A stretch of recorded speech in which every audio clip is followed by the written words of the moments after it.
So good afternoon, everyone, and welcome to today's Fireside Chat with Ben Hubbard, the CEO of Nexus Holdings.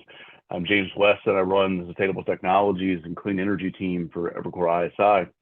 Nexus PMG, a subsidiary of Nexus Holdings, is a management and consulting firm focused on guiding lenders, developers, and owner teams through every phase of capital infrastructure projects. The company offers a comprehensive suite of services tailored to the needs of infrastructure funds, private equity firms, owners, and developers. Ben is the co-founder and CEO of Nexus Holdings. After co-founding Nexus PMG in 2013, Ben developed deep knowledge of investment underwriting, empowering the firm to bridge the gap between project development and project finance. Mr. Hubbard maintains a BS in mechanical engineering from Texas Tech University and an MBA from the University of Massachusetts. He also serves as an investment committee member of Nexus Dev, a development capital provider to renewable and circular economy assets. So Ben, thanks for joining me today. Yeah, thanks for having me, James. Appreciate it. Yeah, of course. And for our listeners, I've obviously got plenty of questions that I want to ask Ben, but if you have questions along the way, please feel free to put them in the Q&A box and I'll make sure to get them over to them. So maybe to start out with, Ben, could you share with us the origin story of Nexus PMG and really the company's missions, goals, and priorities? Yeah, certainly. It's an interesting one, James. We not your traditional starting point. My co-founders and I were working for Fluor, which is one of the larger engineering construction companies globally, and we were in Saudi Arabia, actually living in a man camp. We were in just beyond year 3 of an engagement assignment that we were working on a very large $10 billion plus mining facility, aluminum bauxite mining facility.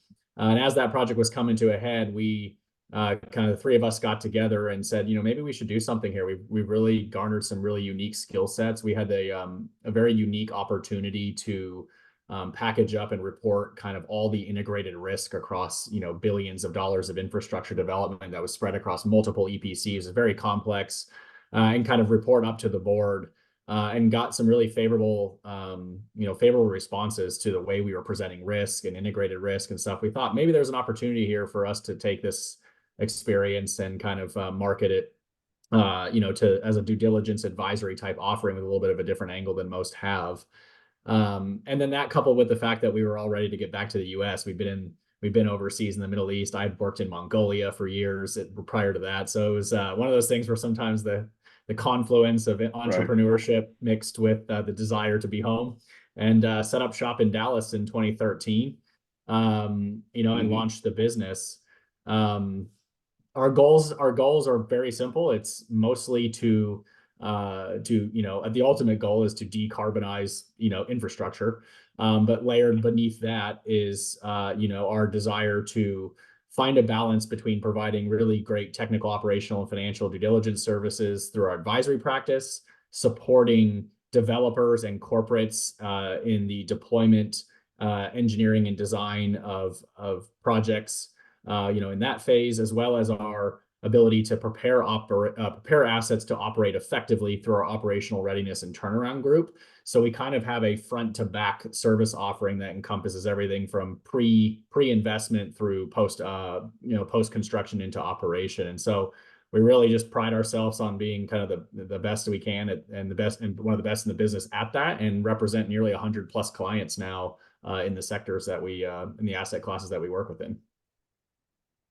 Wow, that's impressive. And how do you guys think about the total addressable market for these types of services, and what's your strategy to capture the market share? Yeah, so when you take a step back and think about Nexus as a whole, so Nexus is a holding company today that has about, I think, eight portfolio companies within it, of which Nexus PMG, the services company, is one of. And so each of our portfolios companies has slightly different mandates, right? Some are development companies, some are investment vehicles, and one is the services business. And they all have kind of slightly different addressable markets depending on what they're doing. So we do a lot of work in sustainable aviation fuels, which the addressable market for that is substantial, right? As it's in its kind of early days. Yep. We have exposure to renewable natural gas, a portfolio from food waste and organics diversion, which is also a massive critical need and has a monster market.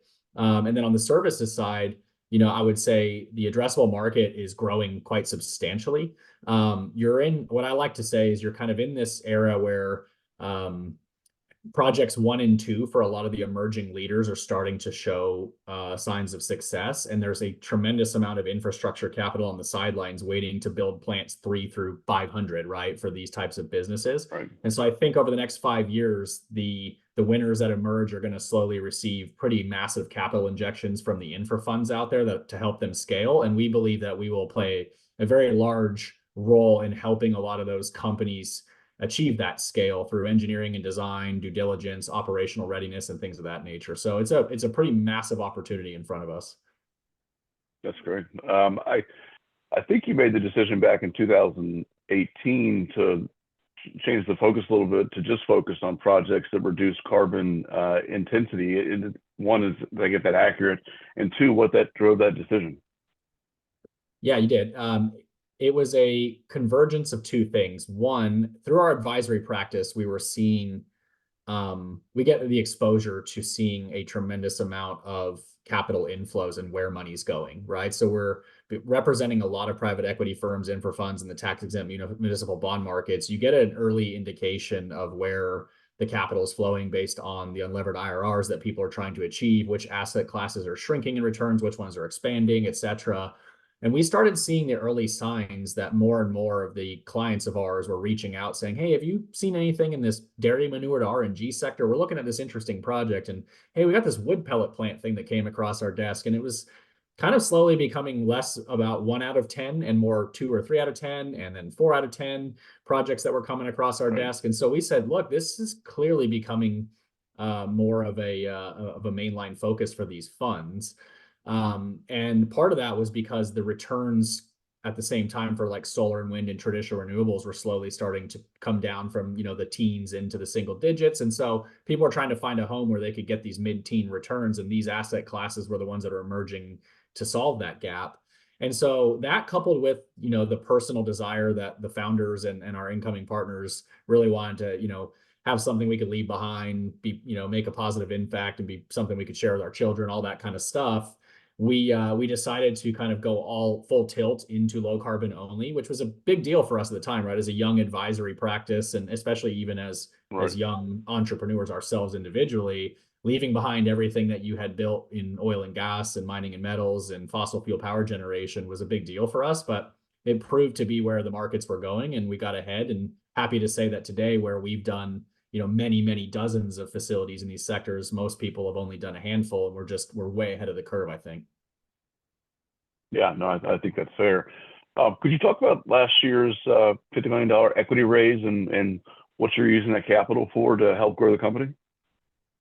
Yeah, so we raised $50 million from Greenbacker Capital Management, which is, Greenbacker Development Corporation, which is part of the GREC portfolio. And we co-invest participation from Ontario Power Generation and Liberty Mutual's insurance fund. Very thrilled with our partnership. We're a year in and have a very good cadence going, really great communication, and they really align with our growth strategy. That said, our growth strategy was to essentially allow us to flow amount of capital into 2 of our large development companies.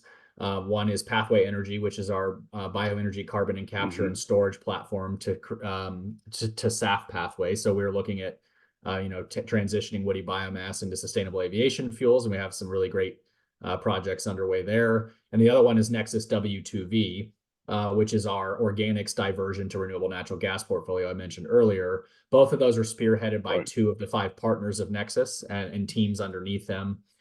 So we incubated them prior to our investment, and then realized, now is the time to strike and bring in some real meaningful capital to accelerate their growth, and then ultimately attract additional infra money thereafter.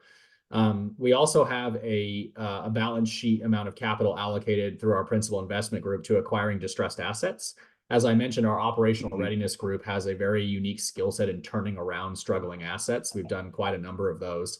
And we bought our first one years ago, a biomass power plant, and we're very successful in turning that around and making that a really top performing asset in the market. And so we decided we wanted to accelerate that strategy as well. So the capital that came in is really kind of spread across our portfolio companies to accelerate development, of our development companies to accelerate our strategy in distressed asset acquisition and turnaround. And then we have a little bit of capital earmarked for acquiring some interest in some services businesses to bolt onto our existing one. So it's kind of a nice array spread around with some good downside risk protection across various different, different mandates.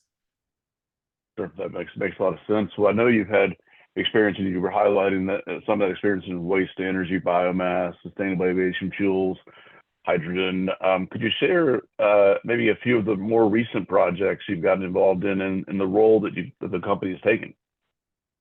Yeah, so it's usually I like to kind of break it up between some of the service offerings because it kind of gives a little bit of purview into a window into the things we do. So the first one I mentioned actually just a minute ago is now called BioNorth Energy. We acquired a highly distressed biomass power plant in British Columbia about 2.5 years ago now.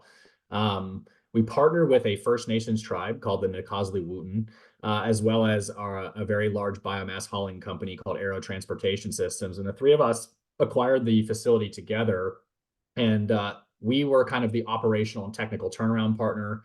Aero Transportation Systems was kind of the security of supply on the biomass supply chain.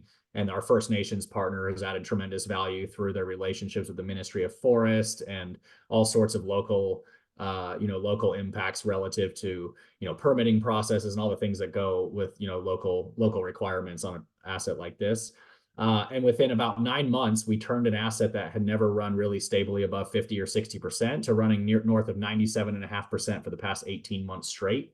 And it's been an absolutely tremendous endeavor and partnership, and really something we're proud of too with our First Nations partner, and really excited about where that facility will go in the years to come, and has had a massive impact on jobs, the economy locally, and the local tribe. So sure, that's one example. Another one is Chapul Farms. This one usually gets people pretty interested. It's an insect agriculture business, specializes in taking various different types of waste streams and converting them into black soldier fly larvae, which is a larvae that gets used in animal feed and various pet foods, as well as the aquaculture and aqua feed market. And then the byproduct of that is called frass, which is a very high-end fertilizer and soil amendment. So we partnered and invested some capital into a company called Chapul Farms that is early stage growing into these markets, which are growing quite quickly now. And so we have done all the engineering design on their first commercial facility. We have helped them co-develop a lot of the contractual commercial structures for their first project. And we have added a lot of, I serve on the board, and so we've added a lot of managerial support where we can as well. And that company is doing fantastic things, recently secured some significant grants from the USDA, and is really set to grow quite nicely in the years to come.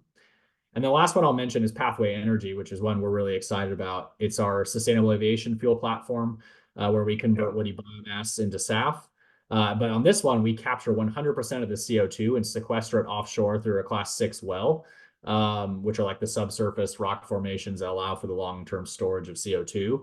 And so the uniqueness of this is you get a carbon intensity that is so significantly low compared to most sustainable aviation fuel production facilities that it really is the future of what I'll call moving the needle in the SAF decarbonization space. When you do the analysis, if you do the traditional pathways without sequestration, you'll need thousands of sustainable aviation fuel refining facilities, which is going to be very difficult to accomplish in a meaningful timeline. But if you do these ultra low CI projects where you can store the CO2 underground and have such a negative carbon intensity, that allows you to decarbonize the airline industry in a way that I think you could actually achieve it in a timeline that's feasible where we need to be. And so we're really excited about that one. So there's 3 examples of the things that we're doing and some of the projects that we're working on. Those are great. They're all very, I like the insect one. That's very interesting. Yeah. I'm going to have to dig into that one. It's pretty cool. What are you finding are the main challenges for your clients when they're trying to put projects in motion? There's 2 major things I usually see. One is attracting development capital. Infrastructure is a very capital intensive and time intensive effort, right? And there's a lot of venture money out there for early stage investing, but it's 50, 150, 200 grand. It's usually technology oriented. And there's a lot of late stage money where infra money or private equity money come in to get your first facility built when it's fully ready to, fully underwritable and fully baked out. But that capital in between, where you need that $3 to $5 to $6 million to do your engineering design, to lock up your sites, to pay the engineering firms and the lawyers and everything, is very difficult to find. It's been very nascent in the years. So that's usually a gating item, is people are forced to take shortcuts, or they try to, they take shortcuts on engineering because they can't afford to pay, millions of dollars for it up front. And that's a very big challenge to get a project to a point where, the very large infra funds will invest. And the second part of that is you have, a lot of first commercial environments right now. And usually those projects are also economically viable because of subsidies. And so you mix the fact that there's not a lot of proven technology, which we often call integration risk. There's a lot of technologies that are proven, but they haven't been proven to be put together in a train of a sequence yet. Mixed with the fact that most of the project's economics work because of government subsidies, it gets a little shaky for investors. And so a lot of them are, just waiting for, to see, like I mentioned earlier, projects 1 or 2 kind of get working, and then the velocity of capital will come. But those 2 areas are what I'll call holding back some of the growth in hydrogen and SAF and all these sectors we're talking about. Well, you mentioned hydrogen. I did want to ask about that because I know you were just recently awarded a contract to provide preliminary engineering services to a green hydrogen plant in the Southwestern U.S. Could you maybe talk about that award and how you see that progressing? Hydrogen's it's a big topic these days, given all the capital that may or may not come in, and the cost of green hydrogen. Yeah, with the recent Treasury guidance, in the green hydrogen space, there's, I know some were disappointed because it mostly eliminated a lot of kind of gray, blue, and every other color under the rainbow that people were trying to pursue in hydrogen. But it allows people now to really go full tilt on the projects that they know are viable, based on that guidance. And our client, with this project in the Southwest U.S., really can be a front runner here, we believe, in hydrogen production. And so they've engaged us to do a lot of the front end engineering design work to help them get to the point where they can get attract a qualified EPC and help them through that EPC bid process. And so we will be, heavily involved in the technical decision making and getting them prepared to break ground. So it's something we're really excited about, because we see the green hydrogen economy following suit to, say, the oil and gas industry in the 80s and 90s, where you started seeing liquefaction and compressor stations popping up left and right. And I think these kind of smaller mid-scale green hydrogen, hyper localized, very distributed, will be a major player in the decarbonization sector over the next 10, 15 years. And I believe that we're well positioned and starting to attract the interest of lots of developers and helping them on their technical and owner's engineering journey. So we're really excited about that one. Yeah, that sounds exciting. It sounds like a good project. So back in 21, I believe you announced a strategic reorganization. Could you maybe help us understand what drove this and how the business has evolved since then? Yeah, in our services company, we had the 3 divisions I was kind of talking about, but they were really kind of blended. I was leading the charge, and it was kind of all just one big, let's just keep growing and doing what we can do and taking in opportunities and figuring out. But the business started to grow enough to the point where it needed to be organized such that each division had its own leadership and P&L responsibility. I knew that we were likely going to be raising meaningful capital, which we ultimately did last year. And so that eventually I was going to need to be able to be less hands-on at the services company specifically and be able to move up a level to kind of oversee the portfolio. And so we were going to need to bring in new leadership. And so the reorg was largely to kind of separate those 3 business lines, put directors over each of them, and then set the stage for bringing in a new CEO, which we did about 8 months ago by a gentleman by the name of Ross Ferranzo, who came from KBR. Excellent leader, and has done a great job thus far, and excited where he's taken the business. But it was largely to allow those service offerings to kind of scale and thrive with the right appropriate leadership and focus, quite honestly. Right. And can you maybe share more details on the Nexus PDS business unit and how the development as a service works? Yeah, one of the things we saw early on was there's technical design development, which a lot of companies, out there can do, whether that's, front-end engineering design packages or, vetting technologies and all that kind of stuff.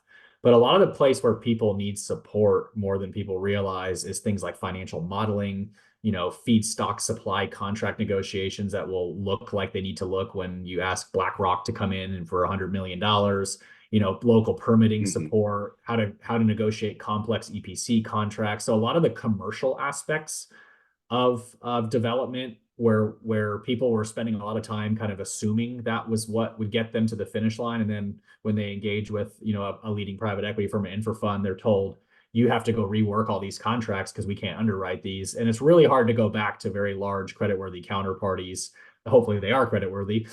You go back to them Right. and kind of and say, oh, by the way, we need to redo this whole thing we just negotiated with you for months. And so we started offering this development as a service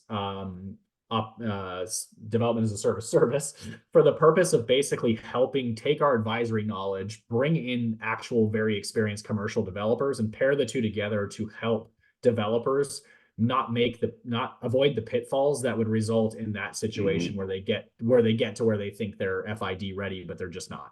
And so we help them with all those things. We'll help them negotiate the contracts, sometimes originate them. We'll do their engineering, help them negotiate their EPC contracts. We have full-time analysts on staff that will help them build, financial models that look and feel like they need to the private Hmm. equity markets.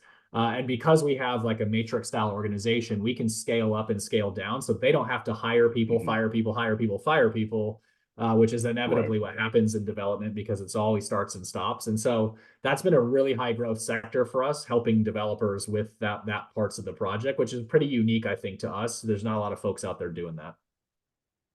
Right. And then maybe what about the Nexus OPI business unit? How does that, I believe it helps your customers to improve performance and operational readiness. Yeah, that's probably our fastest growing segment of our services company. Interesting. Unfortunately, it was born out of a lot of distress. There's a lot of projects over the past 10 years that were invested into that they're just complicated asset classes, whether it's advanced recycling or biofuels, gasification projects, things of that nature that just struggled to get operational.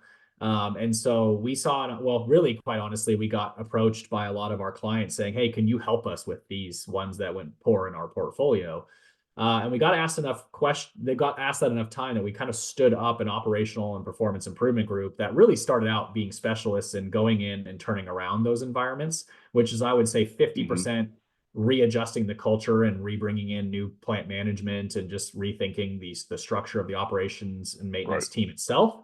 And the other half of that is really building a proactive operations and maintenance program where you see a lot of reaction in the market where you flip the plant on, something breaks, shut it off, fix it, flip it back on, something breaks, trying to fix it. And you just keep getting in that Right. firefight forever until you end up underwater. And so we go in and we have a very what we call our operational excellence framework. We go in with a very regimented program. We have specialists in maintenance that do CMMS system implementation. We have reliability engineers. We have folks who specialize in like writing standard operating procedures and really go in and build a robust operations and maintenance culture that you would see in oil and gas and traditional power generation for the last 100 Hmm. years and bring that rigor to these asset classes. And we've had a lot of success there.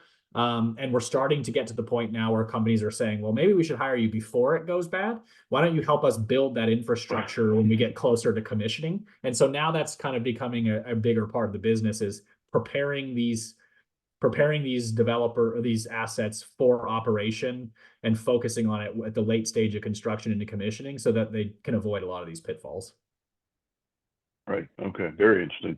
And then could you maybe talk, and you've already talked a little bit about this with First Nations and with the Chippewa Farms. Could you talk about your strategic partnerships and collaborations and how they've helped contribute to the company's growth and development? Yeah, so I think at a holistic level, we are very pro partnership. You get a lot of different businesses out there. Some want to do it all themselves and don't like partners. Some only have majority stake. Some will do minority stake. It's a mixed bag, but we are very fond of partnerships in general. And we're very critical on the people we partner with. Don't get me wrong, but we believe that more smart minds around a table are needed in these. These are very, very difficult projects we're talking about. You're talking about complex, non-homogeneous feedstocks. You're talking about new technologies. You're Hmm. talking about EPCs that haven't built these yet. There's just so many difficulties and risks along the way that the more bright minds and partners you have around the table that worked well together, know when they need to stay in their lanes, but know when they need to challenge you, and just building that kind of downside risk protection by bringing in the right folks around the table is something that we're very fond of. And like example at BioNorth, like I mentioned before, it is the only reason why that plant is running in the top, Right. probably 1% of biomass power plants, is because all three partners have a massive role, stay in their lanes, and just enjoy working together. And so we take that approach with Chapul, we take that with BioNorth, and we're looking to do that more and more. We just invested in a company called Sayola, which we're excited about, and they're an ethanol services business, and same thing. They're just really excited to partner with us. We think we can help them scale. They see the opportunity to work together. We see how they can help our distress strategy in ethanol, all sorts of stuff coming together. And so partnerships is a big part of our approach to things. Again, it just comes down to more smart minds around the table usually have a better chance of success in these difficult asset classes. Yeah, no doubt about that. Well, what do you see as the competitive landscape for where you guys are participating, and how do you feel like you're differentiated from maybe more established players or some of the emerging startups? Yeah, I think it's a combination of just how long we've been doing this, which ironically enough isn't that long in the big picture of what we'll call infrastructure in this country. But to be working on things like RNG and SAF for 12 plus years, it's pretty unique. A lot of these folks are just getting into this the last 3 or 4 or 5 years, and some even in the last couple years.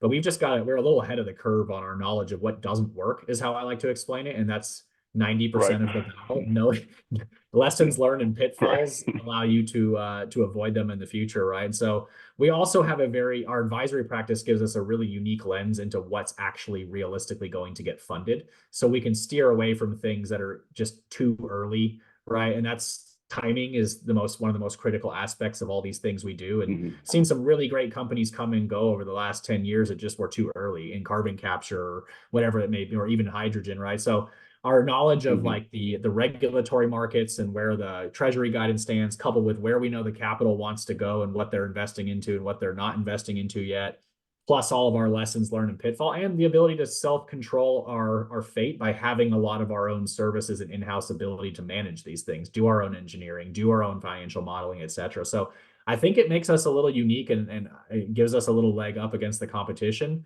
With that all being said, we are very big fans of promoting our competition, because when 1 or 2 players fail in the market, it hurts us badly, and vice versa. And so we need a lot of success amongst all these players. So we are rooting everybody on, quite honestly, and we would hope they would do the same for us. Yeah. Last thing for me, Ben, and then I'll let you get back to your day job here. What are some of the key milestones for the company and goals over the next 12 to 24 months? Yeah, with that capital raise a year ago from Greenbacker and Partners, we're rapidly expanding our services business and our development initiatives. Raising capital is a huge part of what our next 12 to 24 months look like to accelerate the growth of these things. Like I said earlier, infrastructure development and even the services business is capital intensive. So raising money is a big part of our story. Getting more involved with large strategics and corporates in the energy sector, right, is a big part of our mission. We want to start doing more work with a lot of the Fortune 100s and Fortune 500 oil and gas majors, et cetera, and help them achieve their goals in decarbonizing as well, of which they've earmarked a lot of capital to do. And then, accelerating our distress. We have some really great opportunities we're working on to buy some more distressed assets. And that's nice, because it not only brings those assets back to life, but it helps local economies. Most of these infrastructure projects are built in very rural areas, brings back local economies. It helps show success in the market so that others can benefit from that success in their capital raising. And then I think, we're just going to keep honing in on the asset classes we think are going to scale, and trying to slow down on the ones that we think just aren't quite there yet. So I think it's going to largely be those are the catalysts for what our next year or two look like.